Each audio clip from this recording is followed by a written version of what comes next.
নমস্কাৰ। এই মুহূৰ্তত আহি পৰিছে ৰাতিপুৱাৰ কেইবাটাও গুৰুত্বপূৰ্ণ খবৰ। আজি হ'ল 10 ফেব্ৰুৱাৰী। আজিৰ দিনটোত অসমৰ লগত ভাৰতৰ বিভিন্ন প্ৰান্তৰ পৰা কেইবাটাও গুৰুত্বপূৰ্ণ খবৰ যুগুত কৰা হৈছে। ৰাষ্ট্ৰীয় তথা প্ৰখ্যাত সাঁতুৰিবিদ ইলিয়াছ আলী হাজৰিকাই আন এক সাফল্য লাভ কৰিলে।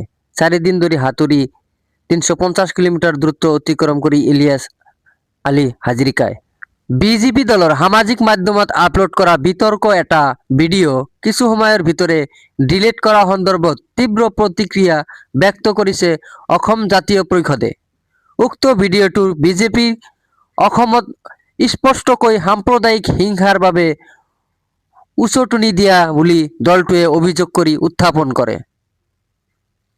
আজি সংবাদ মাধ্যমৰ প্ৰেৰণ কৰা এক প্ৰেছ বিজ্ঞপ্তি দলটোৱে সভাপতি লুৰিণজ্যোতি গগৈয়ে আৰু সাধাৰণ সম্পাদক জগদীশ ভূঞাই সদৰি কৰে যে বিজেপি দলৰ অসম ৰাজ্যিক সমিতিৰ ফেচবুক আৰু টুইটাৰ মঞ্চত আপলোড কৰি কিছু সময়ৰ ভিতৰে ডিলিট কৰি দিয়া উক্ত ভিডিঅ'টোৰ মুখ্যমন্ত্ৰী হিমন্ত বিশ্ব শৰ্মাৰ বন্দুকৰ পৰা ওলোৱা গুলীয়ে নিৰ্দিষ্ট কিছু সংখ্যক লোকৰ হত্যাৰ উদ্দেশ্যে টাৰ্গেট কৰি দেখুওৱা তাৰ সৈতে